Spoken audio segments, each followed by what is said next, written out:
They said no one would ever choose her. The Chamber of Stars was built to make rulers feel small beneath the universe, but tonight it made the universe feel cold. Crystal arches stretched nearly 200 feet above the polished floor, and every surface reflected the pale light of distant suns drifting beyond the station's transparent dome. At the center of the chamber stood Princess Alira of the Viral Empire. She did not look like the terrifying royalty humans had been warned about. She looked fragile. Her silver-blue skin shimmered faintly under the starlight, and her eyes, milky and unfocused, never quite landed on anything. She could not see the warriors walking past her. One after another they approached the ceremonial circle. Each warrior was taller than 7 feet, armored in living metal that breathed with quiet pulses of light. They paused before the princess. They hesitated. Then they turned away. No words. No anger. Just silent refusal. 50 candidates had been summoned from across the empire. 50 chances for the royal bond that would unite protector and princess. 49 had already walked away. The air inside the chamber felt thinner with every step that echoed across the stone floor. The imperial observers watched from elevated balconies, their long silhouettes still as statues. Some pretended this was tradition. Others knew the truth. The princess was not rejected because she was blind. She was rejected because of what the bond would demand. Princess Alira stood perfectly still while the footsteps faded. Her hands rested lightly against the ceremonial rail, fingers tracing patterns in the metal as if memorizing the world she could never see. She did not beg. She did not protest.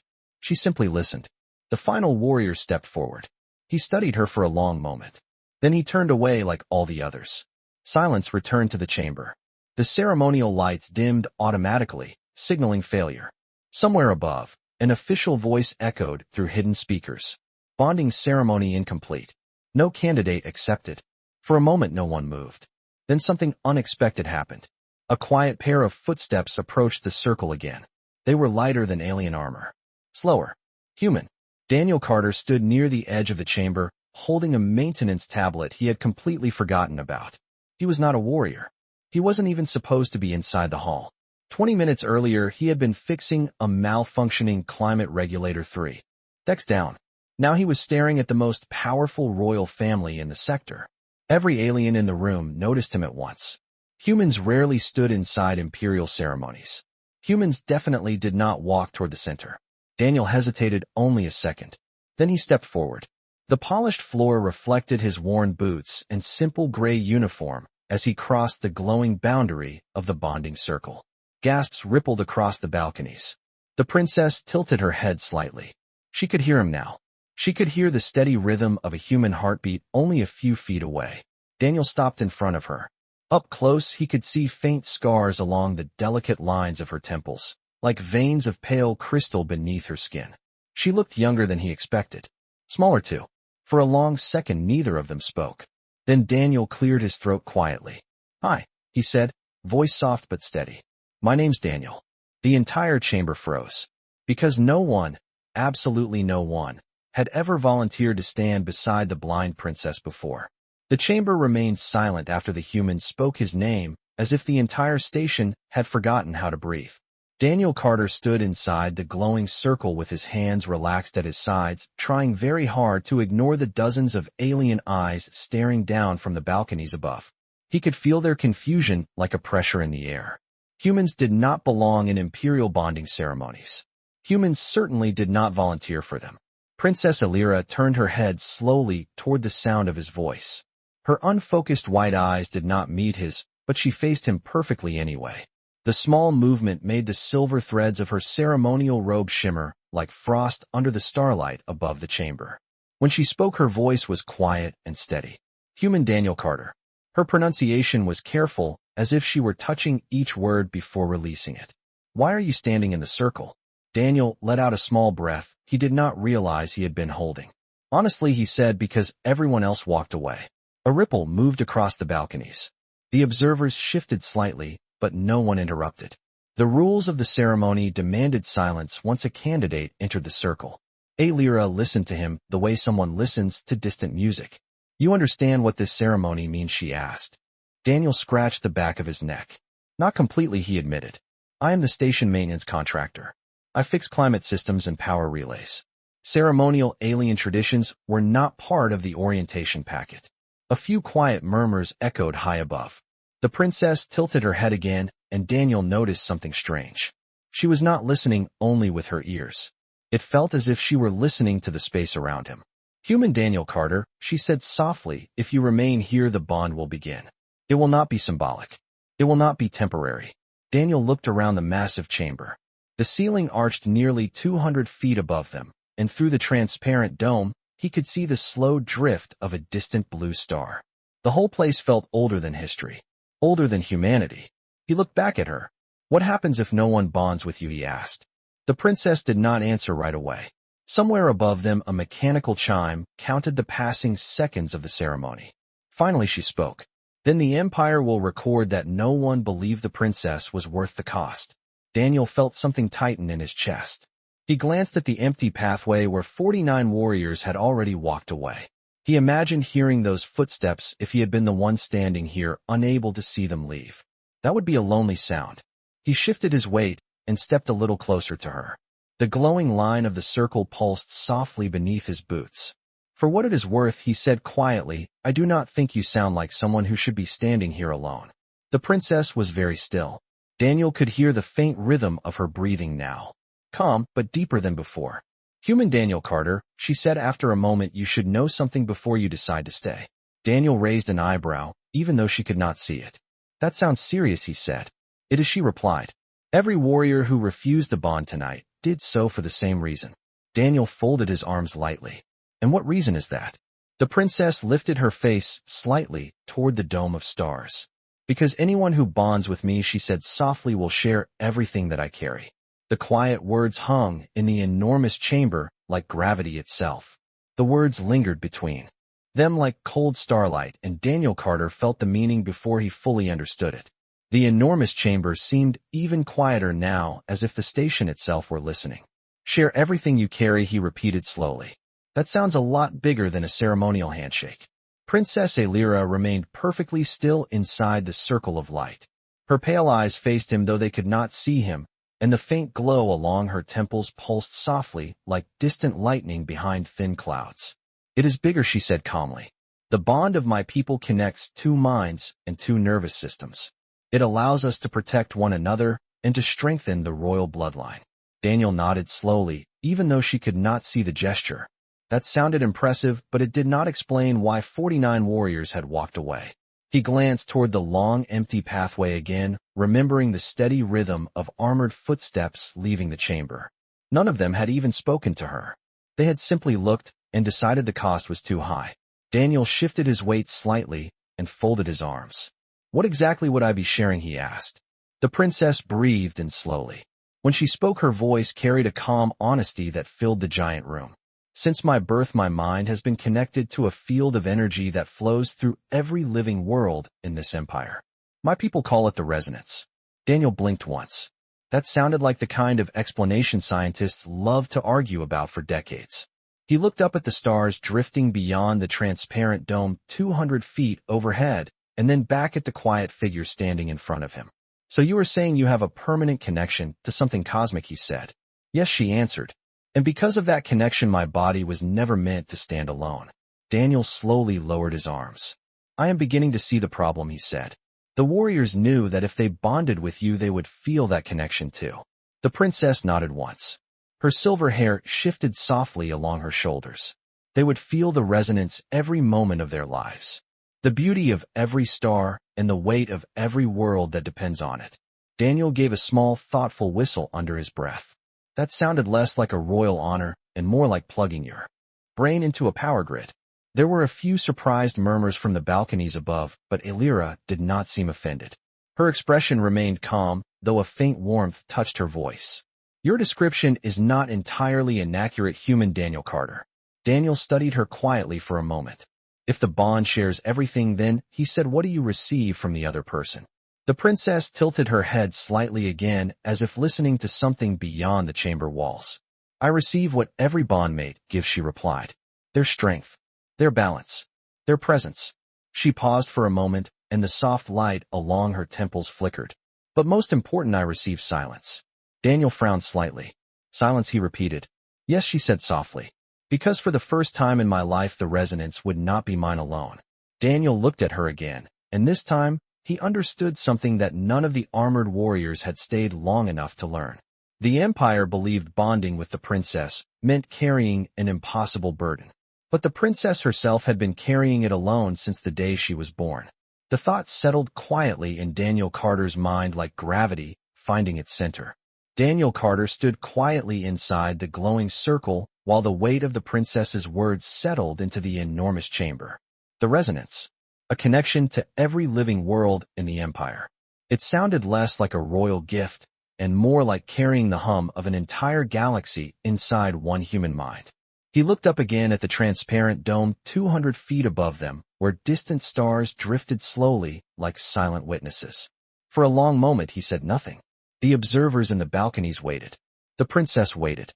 Somewhere far down the corridor beyond the chamber a door closed with a faint metallic echo that traveled through the stone floor like a distant heartbeat. Finally Daniel exhaled. That is a lot to ask from anybody, he said calmly. Princess Elira inclined her head slightly. It is why they left, she replied. Daniel rubbed his palms together slowly, as if thinking through a mechanical problem. I spend most of my days repairing pressure valves and climate regulators, he said. Usually, when something carries too much energy, the solution is not to abandon it. The solution is to stabilize it. A faint ripple of surprised whispers passed through the balconies above, but Daniel ignored them. He looked back at the quiet figure in front of him. Let me ask you something, he continued. Have you ever had anyone stay long enough to hear this explanation before tonight? The princess was silent for a moment. Her pale eyes remained fixed in his direction, even though they could not see him. No, she answered softly. They knew the cost before they arrived. They chose not to step inside the circle. Daniel nodded slowly. That made sense. Most people preferred simple decisions. Step away from danger. Walk toward comfort. It was the oldest survival instinct in the human brain. But standing there beside the princess, he realized something felt wrong about that instinct tonight. Because the person everyone had avoided was not dangerous. She was simply alone. He studied the faint glow along her temples again, noticing how it pulsed gently like distant thunder behind clouds. Does the resonance hurt? He asked quietly. Elira hesitated for the first time since he had entered the chamber. Sometimes, she admitted. Daniel shifted his stance. And you have been carrying that since birth? Yes. Without anyone sharing the connection? Yes. Daniel let out a slow breath. That explained the loneliness he had felt in her voice earlier. It was the kind of loneliness that built quietly over years until it became part of the air someone breathed. He glanced toward the silent balconies where dozens of alien nobles watched every movement. They expected him to step away soon. Humans were practical creatures after all. But Daniel had spent years fixing systems that other engineers had given up on. Sometimes the reason something looked impossible was simply because no one had bothered to try a different approach. He stepped 1 inch closer inside the glowing boundary of the circle. The light shimmered faintly around his boots. The princess noticed immediately. Human Daniel Carter, she said gently. You should take time to consider your decision. Once the bond begins, it cannot be reversed. Daniel gave a small, thoughtful smile, even though she could not see it. Princess, he said, I have been considering it since the moment the 49th warrior walked away. The chamber seemed to hold its breath again as the human lifted his hand slowly toward hers. Daniel Carter's hand stopped inches from hers, and for a moment the enormous chamber seemed to forget gravity. The glowing circle beneath their feet pulsed slowly like a living heartbeat, and the starlight above the transparent dome washed the marble floor in soft blue reflections. Princess Elira did not move, but Daniel could hear her breathing change, just slightly, as if the entire universe had shifted 1 degree to the left. Human Daniel Carter, she said quietly, you must understand that curiosity is not enough reason to stand here. Daniel let out a soft breath through his nose. I am not curious, he replied. I am thinking. That seemed to surprise some of the observers in the balconies because a faint rustle moved through the distant shadows above. Daniel lowered his hand again and rubbed the back of his neck as he looked around the chamber. When something breaks on a station like this, he said slowly, the first thing every technician does is isolate the system.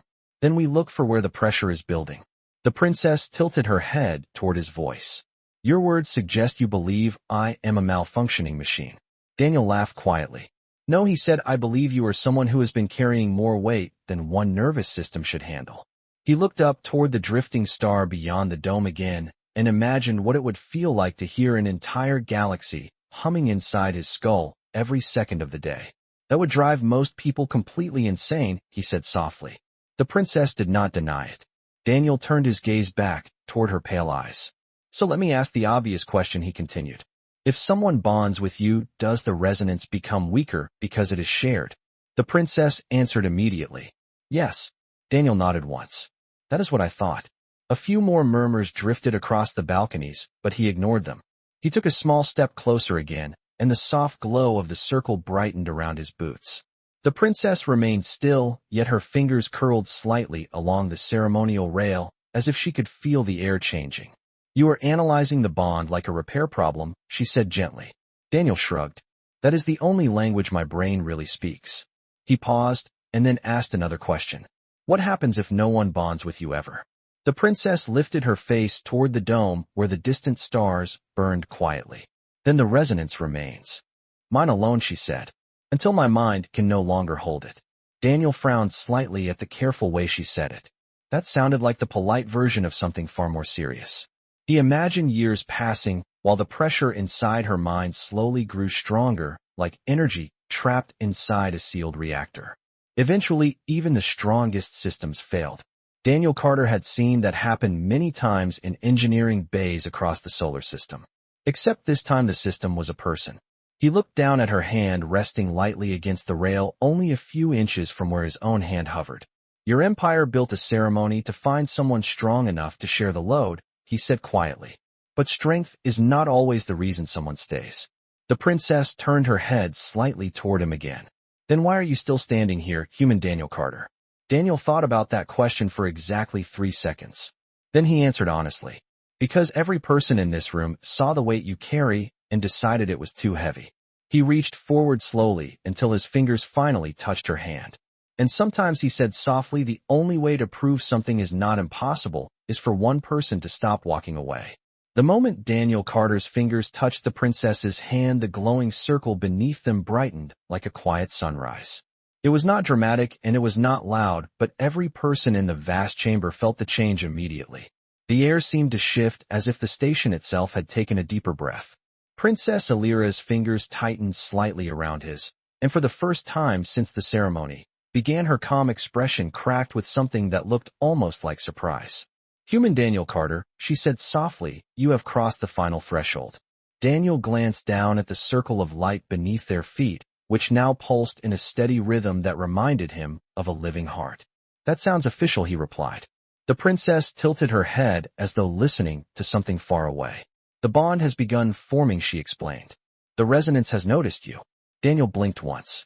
Not exactly the most comforting sentence he had ever heard, but it was too late to step back now. He kept his hand steady. What should I expect, he asked quietly. For a few seconds the princess did not answer. The faint glow along her temples intensified just slightly, and the soft light reflected across her silver-blue skin like distant lightning behind clouds. The first sensation will be awareness, she said carefully. Daniel waited. Nothing happened at first. The chamber remained silent except for the quiet whisper of the station's life support systems flowing through hidden vents high in the walls. Then something changed. It was subtle at the beginning. A faint vibration somewhere behind his thoughts, like the distant hum of an electrical transformer half a mile away. Daniel frowned slightly. Okay, he murmured, I think I feel something. The princess nodded slowly. That is the outer layer of the resonance. Daniel stood still and focused on the sensation. The hum was not painful, but it was enormous. It felt like standing next to a massive generator that powered an entire city, except the vibration was not in the air around him. It was inside his mind. He took a slow breath through his nose and steadied himself. The sound was not exactly a sound. It was more like a presence.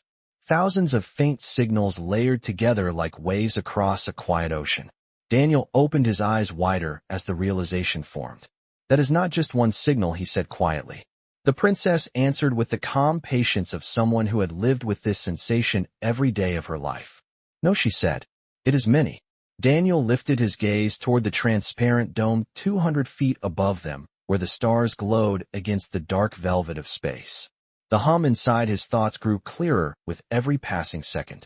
Each star suddenly felt less distant, as if invisible threads connected them through a silent network stretching across the galaxy. Daniel swallowed slowly. Those are worlds, he said. The princess nodded again. Yes, living worlds. Daniel exhaled in disbelief. He had expected pressure or pain, or maybe some overwhelming psychic storm. Instead, the first thing he felt was something stranger. Presence. Billions of quiet lives scattered across the empire, whispering through an invisible current. Daniel tightened his grip on her hand slightly. You have been hearing this every day since you were born, he asked. Yes, the princess replied. Daniel looked down at her again, and this time there was no confusion left in his expression. Only understanding. No wonder they were afraid, he said softly. The hum inside Daniel Carter's mind grew clearer with every passing second, and for a moment, he simply stood there holding the princess's hand while his brain struggled to understand what it was feeling. It was not noise. It was structure. Patterns layered across each other like waves moving through an endless ocean. Billions of faint presences spread across unimaginable distance. Worlds turning slowly around their stars. Cities breathing. Forests growing. Oceans shifting beneath distant moons. Daniel felt it all as a quiet chorus humming beneath his thoughts. He inhaled slowly through his nose and steadied himself. The sensation was immense, but it was not chaotic. In fact, the deeper he listened, the more he noticed something remarkable. The resonance had rhythm, like a network of signals balancing each other across space. Princess Alira remained still beside him, yet her hand tightened slightly around his, as if she could feel the moment his mind finally adjusted to the connection. Most who attempt the bond cannot tolerate the first contact, she said gently. Daniel blinked and gave a small breath of disbelief. I can understand why, he answered. For a moment he closed his eyes. The humming network did not disappear. If anything, it became clearer. Individual signals drifting through the vast current like stars inside a flowing river of light. Some were bright and strong while others were faint and distant. Yet they were all connected. All part of the same silent structure stretching across the empire. Daniel opened his eyes again and looked up at the transparent dome 200 feet above them. The stars beyond the glass suddenly felt closer than they had a minute earlier. Not physically closer, but connected, like electrical nodes in a giant circuit. He slowly turned his head back toward the princess. You are not just hearing them, he said quietly. You are balancing them. Alira inclined her head slightly. Yes, she replied. The resonance flows through me, but it also depends on me to remain stable. Daniel let out a low breath. That explained everything. The empire did not need the princess simply as a symbol of royalty. She was part of the infrastructure that held entire worlds together. He focused again on the hum flowing through his thoughts and noticed something else now that the initial shock had passed. Beneath the countless distant signals, there was a heavier pulse. A slow, powerful current that rose and fell like the breathing of a giant. Daniel frowned slightly. Wait, he murmured. The princess felt the change in his posture immediately. You sense it, she said softly. Daniel nodded, even though she could not see him. There is something bigger underneath the other signals, he said. Something strong. The princess's expression remained calm, but the faint glow along her temples brightened. That is the central resonance, she explained. Daniel tilted his head as he listened more carefully. The deeper pulse moved through the network like gravity itself. Every distant signal seemed to bend around it. That is not just energy, he said slowly. That is the core of the system. The princess nodded once. Yes, it is the heart of the empire's living worlds. Daniel absorbed that quietly for a moment, and then gave a soft, incredulous laugh. So let me make sure I understand this correctly, he said. You have been carrying the stabilizing signal for an entire interstellar civilization inside your head your entire life. The princess answered with the calm honesty she had shown since the beginning of the ceremony. Yes. Daniel looked down at her hand still resting in his, and shook his head in amazement. Then he spoke a sentence that caused several observers in the balconies above to shift uncomfortably in their seats. No wonder you needed someone to help hold the line. The quiet hum of the resonance flowed steadily through Daniel Carter's mind, and with every passing second, the overwhelming weight of it slowly began to organize itself into something his human brain could understand. It was still vast beyond imagination, but it was no longer chaos. Patterns emerged. Currents moved with purpose. Signals rose and faded like tides across a cosmic ocean. Daniel breathed slowly and adjusted his stance inside the glowing circle. Princess Alira's hand remained in his, and he could feel a subtle warmth where their palms touched, as if the connection between them had become a living circuit. The princess sensed the shift in his awareness immediately. "Your mind is adapting," she said softly. Daniel gave a quiet half-laugh. "That is one way to describe it," he replied. "It feels like my brain just discovered it has been upgraded with about 10,000 new radio channels." The faintest hint of amusement touched the princess's voice. "Your species often uses humor when confronted with the unknown." Daniel nodded slightly. "It helps keep the panic away." Above them, the silent observers watched every movement from the balconies carved into the towering walls. None of them spoke. The ceremony had reached a point none of them had expected to witness. A human standing inside the royal circle, while the resonance of the empire slowly accepted him. Daniel focused again on the deeper pulse he had noticed earlier. The central resonance moved through the vast network like the steady beat of a giant heart. But now that his senses had begun to adjust, he noticed something else hidden within the rhythm. A subtle distortion. Not large enough to disrupt the entire network, but present enough that he could not ignore it. He frowned slightly. "Princess," he said quietly. The princess turned her face toward him immediately. "Yes." Daniel hesitated for a moment as he searched for the right way to describe what he felt. "The central signal," he said slowly. "It is strong, but it is not perfectly stable." The glow along Elira's temples brightened faintly. "You can sense the fluctuations?" she asked. Daniel nodded. "There are small irregularities in the rhythm, like interference moving through the system." The princess was silent for a moment. Daniel could feel the resonance inside her mind shifting slightly, as if she were examining the same pattern through a lifetime of familiarity. Finally she spoke. "You are correct," she said quietly. Daniel raised an eyebrow. That did not sound like good news. "Those fluctuations have been growing stronger over the past several years," the princess continued. Daniel looked up again at the slow drift of stars above the transparent dome, and then back at her. "And the Empire expects you to keep the whole system balanced by yourself," he said. "Yes." Daniel exhaled slowly. For the first time since touching her hand, he felt a deeper surge of the resonance flow through the bond between them, and he realized something important. The system was not just vast. It was fragile.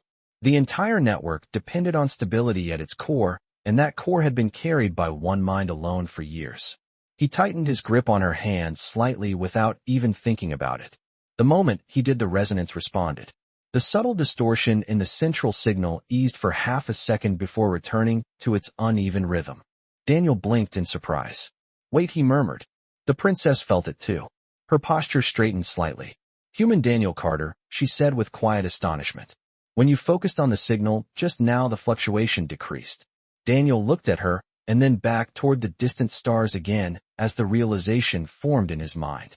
"I think the system just noticed it has a second stabilizer." The moment Daniel Carter focused on the central signal again, the resonance shifted across the silent ocean of stars. It was subtle but unmistakable. The irregular rhythm that had pulsed beneath the network eased slightly, as if a massive structure had just received a second support beam. Daniel felt it travel through his thoughts like a wave spreading across calm water. Billions of distant signals adjusted in response. The entire system seemed to breathe more evenly for the briefest moment. Daniel exhaled slowly and stared upward at the stars beyond the transparent dome 200 feet above them. Princess Elira stood motionless beside him, but the faint glow along her temples shone brighter than it had since the ceremony began. "Human Daniel Carter," she said quietly, "the resonance is responding to you." Daniel gave a soft, incredulous laugh under his breath. "I noticed that part," he replied. The observers watching from the balconies could not hear the signals flowing through the bond, but they could see the effect. The circle beneath the human and the princess now glowed with a steady light that had never appeared during any previous ceremony. The ancient architecture of the chamber reflected that light across the polished stone floor like a calm sunrise spreading across water. Daniel kept his attention on the deeper pulse moving through the network. Now that he understood what to listen for, he could feel the distortion again, rising slowly inside the central rhythm. It was small but persistent, like a mechanical vibration in a giant engine. He narrowed his focus on that disturbance the same way he would isolate a failing component in a power system. The moment he did, the resonance reacted. The uneven rhythm softened again. Not perfectly, but enough that the surrounding signals across the network shifted back into smoother patterns. Daniel felt the adjustment ripple outward through the distant worlds connected to the system. He blinked slowly in surprise. That actually worked, he murmured. Princess Elira turned her face toward him. Even though her eyes could not see, her voice carried a calm wonder that none of the watching nobles had ever heard from her before. For the first time since my birth, she said, the resonance does not feel heavier with each passing moment. Daniel looked down at her hand still resting in his, and then back toward the field of stars beyond the dome. The immense hum of living worlds still filled his mind, but now it felt different. Balanced. Shared. Like a massive bridge finally supported from both sides. He breathed in slowly, letting the rhythm settle into something his mind could carry without straying. I guess the Empire built the ceremony expecting a warrior, he said quietly. The princess listened. Instead they got a maintenance technician. Daniel gave a small, thoughtful smile. In engineering, he continued, we have a saying. When a system starts to fail, you do not abandon the structure. You reinforce the foundation. The princess remained silent for several seconds, as if absorbing that idea through more than just words. Then she spoke one final sentence that echoed softly through the immense chamber beneath the silent stars. For my entire life, the Empire believed strength meant standing alone, she said. Tonight, a human showed us something stronger. And high above them, the distant stars continued their slow, quiet turning, while the resonance of an entire civilization finally found balance.